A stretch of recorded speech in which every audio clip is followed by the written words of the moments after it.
I'd like to introduce a new member to the group, Ken Kaneko.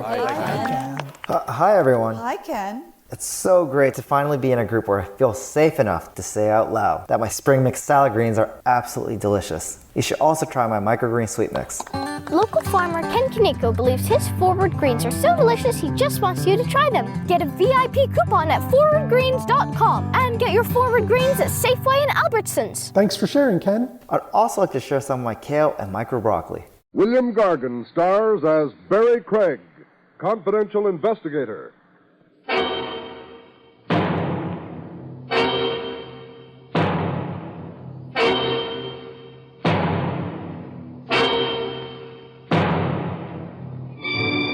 For that charge to cure that tired, listless feeling, apply to a Swiss artist named Max. Max, of course, being the state electrocutioner.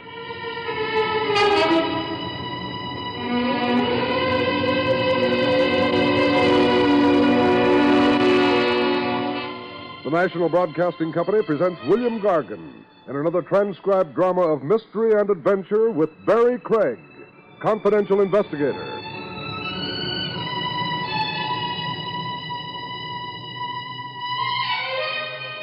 Barrie Craig speaking. Any formula for mixing dynamite is good enough, provided the end result is an explosion. What is the Craig formula for dynamite? Okay, 2 ingredients are required, namely, amateur tennis and the international social set. The result, strictly dynamite. I had both ingredients wished on me one balmy summer's afternoon at the tennis matches. I was in a grandstand box under the candy-striped awning. Ah, life as she is lived. A tall iced drink in my hand and my hostess at my elbow.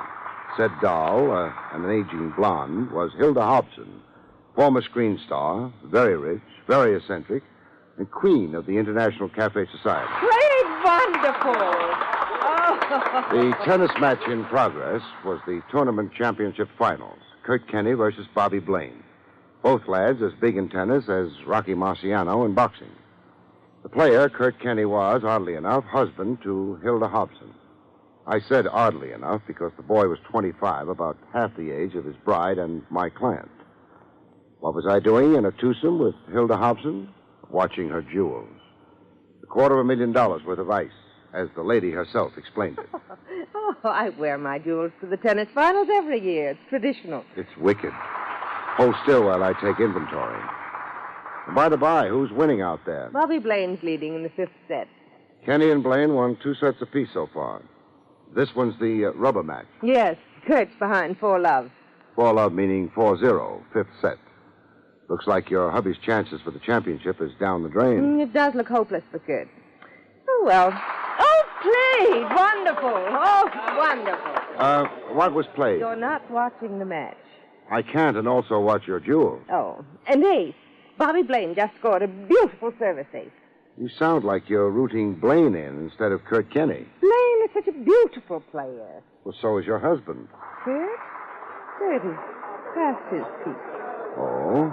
What goes now? They call time. Mr. Craig, will you please follow the game and stop asking me questions? I'm beginning to feel, well, heckled.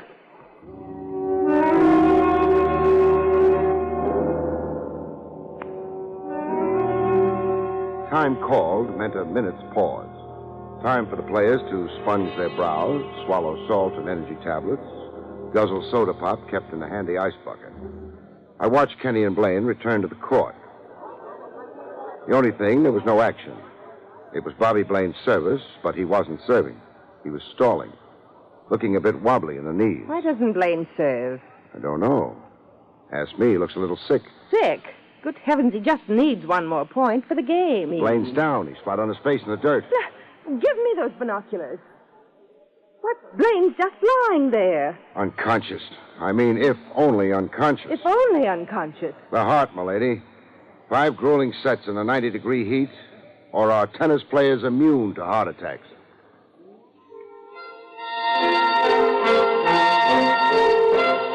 In the emergency room, a quick complex of first aid and restoratives did nothing for the horizontal tennis player. A full-fledged doctor hadn't arrived yet.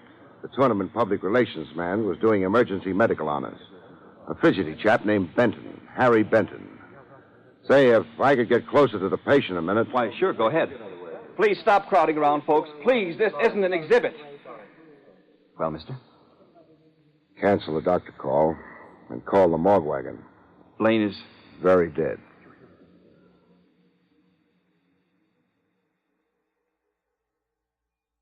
Blaine's heart, was it? That was my guess right off. But I don't think so any longer.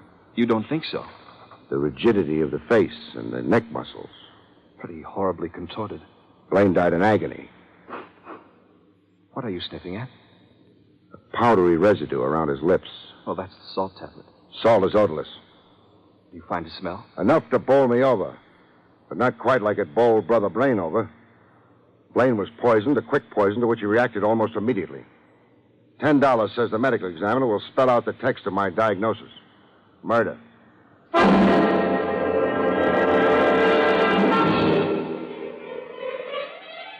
deputy medical examiner pronounced it death by poison. The murder made big evening headlines and juicy gossip among the tennis set. I had an evening drink with the public relations man, Harry Benton, at Benton's request. We met in a place called the J. Cretin Memorial Club. I want to engage your professional services, Mr. Craig. To do what? Clear up the mystery. Who murdered Bobby Blaine and why? Yes. Well, have some faith in the police. We want a private operative working in close liaison with us. We and us. Explain the plural. Well, sir, I represent the J. Cretin Memorial Tennis Association. You know the name J. Cretin? Hazily. A champ tennis player once upon a time. A tennis giant, Mr. Craig.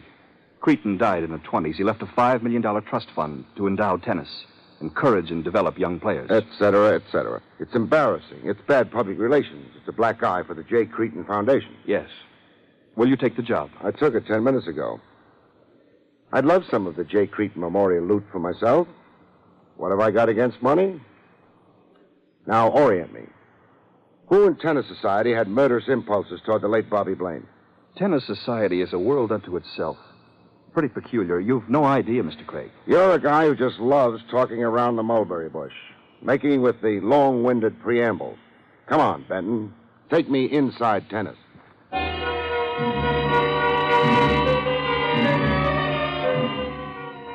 I kicked off my investigation with Kirk Kenny. Kenny had a case of nerves. Look, I'm in no mood for any interrogation. Nobody ever is. Some other time, huh? Murder can't wait. Oh, yeah, and that murder theory. Ask me, it's a malarkey. You cops always trying to make a dull job look sensational. Diagnosis, murder. Medical examiner verified it. Poison. Nobody pried Blaine's jaws open and fed him the poison. No, but somebody left a pill handy to Blaine's reach between games. A pill Blaine would confuse with the standard energy or salt tablets. Oh. Is that the autopsy report? I'm betting it will be. Well, now, why would anyone poison Blaine? Why would anybody poison Blaine on a tennis court? And at the exact time it happened. Is that an oblique dig at me? You're the only beneficiary to Blaine's death I know. Yet. How am I a beneficiary? The incident saved you from defeat. I think you wanted to win today, with every fiber in you. And for more reasons than just the title.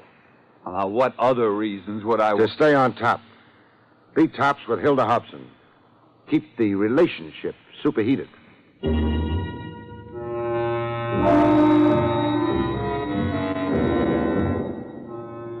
If Hilda Hobson had any inhibitions, they weren't showing. You deserted me there in the stadium. I'm sorry. A corpse generally has priority. I suppose you've come to ask me embarrassing questions. You could just let me read your diary. Oh, not on your life. Ask your first question. At the game today, I guessed you to be sour on Kenny and sweet on Bobby Blaine. Was it so obvious? And how did Blaine feel? That is, before he lost all feeling. Very eager for my company. Very eager to win the title of Mr. Hilda Hobson from Kenny? I'd half promised Blaine I'd divorce Kurt Kenny, but what dull questions, Mr. Craig. Sorry. What power do you wield over these young athletes? I'm worth $5 million, Mr. Craig. My husbands enjoy liberal allowances. Oh, walking around money. Who and play tennis.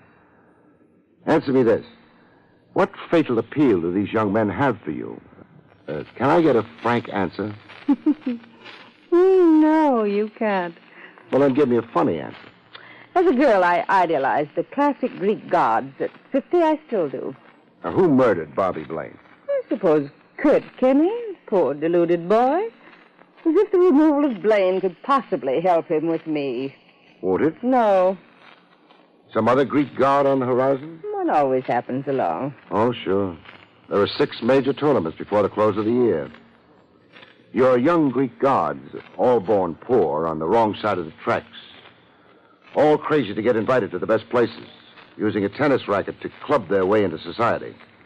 Oh, it's a nice, vicious circle.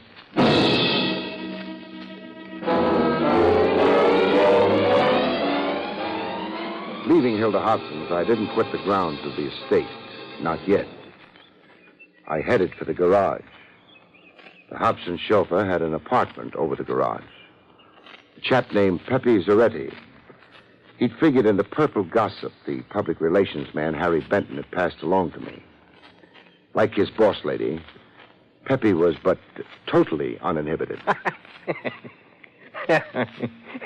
Was I once the husband of Hilda? Yes. I had that unforgettable pleasure. You were a South American tennis title holder once. I was the best tennis player in the world once. Until Hilda married you and put you on an allowance. I have no regrets. It was a charming interlude, our marriage. Guinea hen, champagne, skin diving in Bimini. Whose idea was it for you to stay on as chauffeur after the divorce? We arrived at the idea, how you say, simultaneously. Hilda does not love Pepe anymore, but she does not hate me. So I stay to serve her this way, as her good friend and chauffeur. How's your tennis? I am fat here in the middle, and here in my wrist, rheumatism. Very sad. So who poisoned Bobby Blaine? You want me to answer that? I'd appreciate it. Poor Kurt Kenny. How terrible if Pepe Zaretti sent him to the electric chair, huh? You're saying Kurt Kenny did it? Yes, I say. I say what I see. Now, what did you see and where? Driving to the stadium this morning for the championship finals. I am driving Kurt Kenny. We have stopped to give Bobby Blaine a lift. Cozy. The opposition riding to the battle together. No, it's a courtesy. Blaine's car is broken down. He's stranded on the highway as we pass. Go on. Well, in the car, I hear with my ears Bobby Blaine saying that he forgot his energy pills, that they are left in the dashboard compartment of his car. Then I see what I say. Don't scramble it. Say it. Kenny gives Bobby Blaine a few energy pills of his. I see this in my rearview mirror. You're really putting the finger on Kenny. To think that I should be the one. Now tell me, who succeeded you as Hilda's husband? I mean, direct succession. Kurt Kenny. Hilda saw him win a tournament in Milan. And that night she locked me out of the house. Fini, we were through. You think I'm revengeful against Kurt Kenny? Aren't you? Yes, I am. I would tell any lie to hurt him. Like now? No. This time I'm telling the truth. The electric chair for Kurt Kenny. What a delicious possibility. I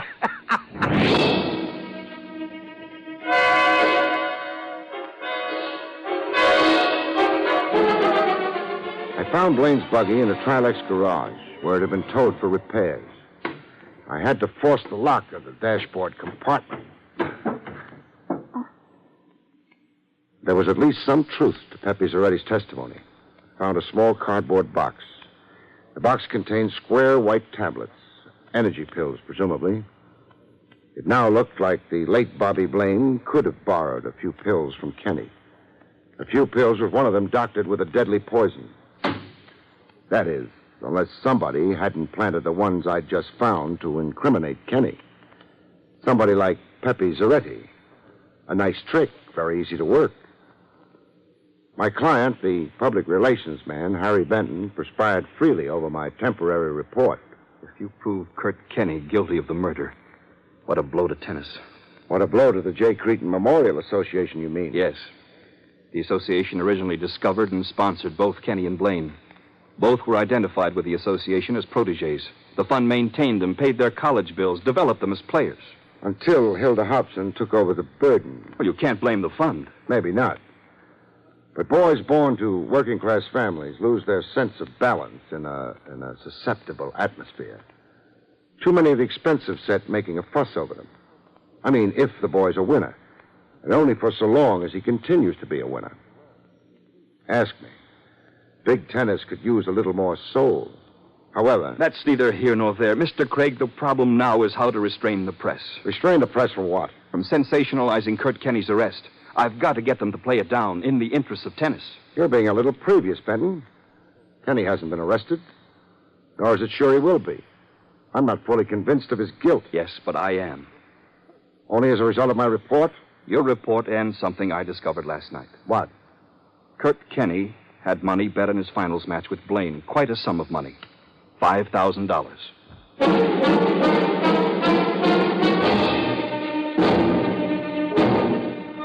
Looked like a pickup jury had already found Kenny guilty. Hilda Hobson, Harry Benton, Pepe Zaretti. No vote there for Kenny's innocence. One vote for Kenny's innocence came along, however, out of left field. In the J. Cretin Memorial Club, exclusive for members only. A girl. A girl who looked as if she'd crashed, dressed in a plain business suit, no sequins in her hair, no expensive look. She caught me at the bar in the middle of a swallow. Mr. Craig, I must talk to you. Well, what about? Kurt Kenny. Your brother? No. Kurt's just a good friend. And you are? Polly Blair. Well, talk. The infamous stories about Kurt, they're all lies. Kurt's fine and gentle. He couldn't hurt a fly.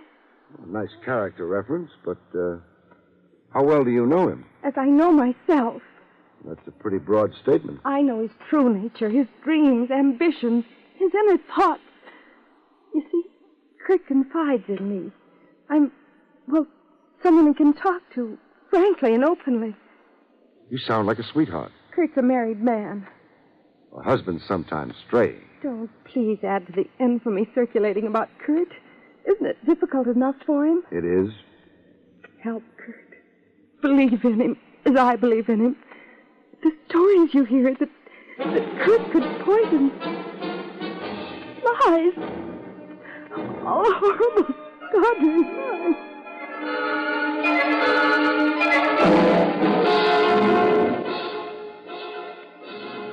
Time, I figured, for a follow-up examination of Kurt Kenny.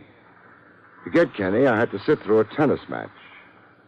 I occupied my same seat in the grandstand box under the candy-striped awning. Same deal as before. A tall ice drink in my hand, compliments of Hilda Hobson. Hilda herself was loudly in evidence. Aye, but Kurt is sharp today. Yeah, going great. Service aces, passing shots, drop shots, right on his game. Like he didn't have a care in the world. Kurt, without a care in the world. You know better, huh? Oh, I live with the man. He's been drinking like a fish. Up all night with insomnia. Why, he hasn't had a bite of food for days. He's playing on sheer nerves. Oh, that's tough. Booze, insomnia, starvation. So when does he begin being homeless, Hilda? Homeless? You're giving him the boot, I remember you saying. Or was there a change of heart since? There hasn't been. I want especially to be fancy-free for the eliminations this summer in Rome. Besides, I've got more reasons than ever to send Kurt packing. Meaning Kenny's fatal match with Bobby Blaine of the other day? You want to bandy words. Suppose you spell it out. Kurt poisoned Bobby Blaine. You have proof? Oh, you're the detective. I'm just an intuitive wife. And your intuition convinces you, huh? Beyond a doubt. It's all over, Kurt. Guilt. Every minute with me. Even his manner and look. Guilt. I see. Well, the set's over. Kurt won it 6-2. That evens the match. Third set coming up. This is where it began, Hilda. It began? That other day, the fatal day. Timeout before the third set, remember? Kenny and Blaine just where Kenny and Corbett are now. Under the referee's stand, sponging off, gulping salt tablets and energy pills. And 2 minutes later, Blaine fell dead. Poor Bobby Blaine. Yeah, weep for the dead. Tell me something, Hilda. Tell you what? Womanly intuition. You remarked on it before. How about manly intuition? Is there any such thing? Do you suffer from sunstroke? No, from shock. Shock? The shock of maybe soon seeing Kurt Kenny swallow an energy pill, then move over to the baseline to open service and fall down dead. Will he, Hilda? What does your intuition tell you? You are suffering from sunstroke. You evaded answering, and now I'm really shocked. Excuse my rush, lady. I've got to get out on the field and save a life.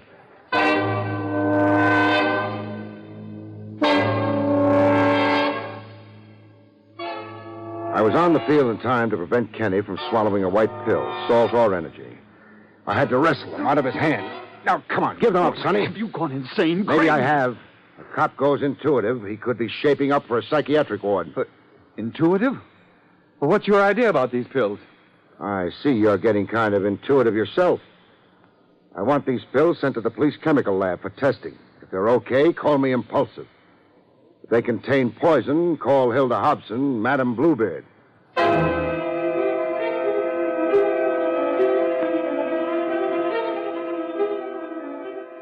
Chemical lab's verdict on the pills was poison, deadly poison. I had another chat with Kurt Kenny later that evening. I found him shocked into honesty. Sure, I bet on myself every penny I could raise. I was so sure I could beat Bobby Blaine. You see, I needed money. My own money. I had a plan for myself. A plan to cut loose from Madame Svengali, Hilda Hobson, that is. Yeah, be on my own. Be a man for a change. Divorced from Hilda and married to Parley Blair. Yes. Hilda then knew you were walking out. Hilda knew. I suppose her pride was hurt.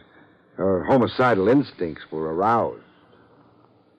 The fatal tablet Blaine swallowed was meant for you. You'd innocently passed it on to Blaine that morning you gave him an automobile lift. The morning Blaine had left his tablets in a stranded car. Huh. Poor Blaine. You were supposed to duplicate Blaine's death fall today. Swallow a doctored tablet Hilda had sneaked into your pillbox. Well, how could Hilda ever expect to get away with it? Plain murder. You'd die and be pronounced a suicide from remorse. Remorse for murdering Blaine. Hilda had her out, she thought. Craig, I owe you You owe Polly Blair. If Polly hadn't tipped me to your romance with her, I'd never have gotten an insight into Hilda Hobson. You see, I thought Hilda was giving you the contemptuous toss. I never dreamed that Hilda was a woman scorned.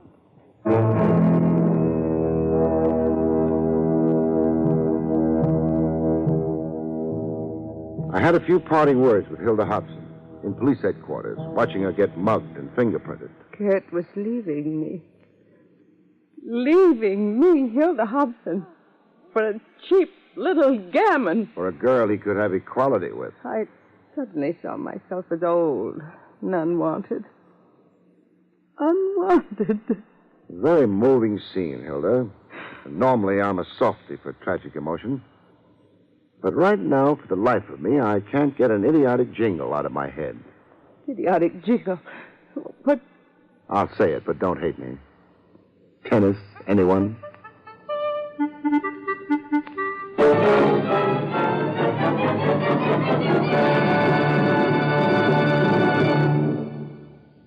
You have been listening to William Gargan in another exciting transcribed mystery drama from the adventures of Barrie Craig, confidential investigator. Tonight's story, Two Dead Men, was written by John Robert.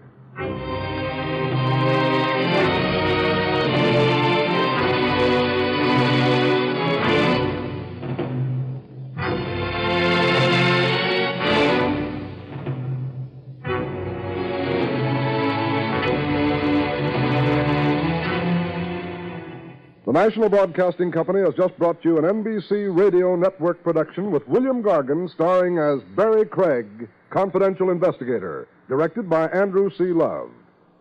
Our cast included Virginia Gregg, Herb Ellis, George Neese, and Tony Barrett.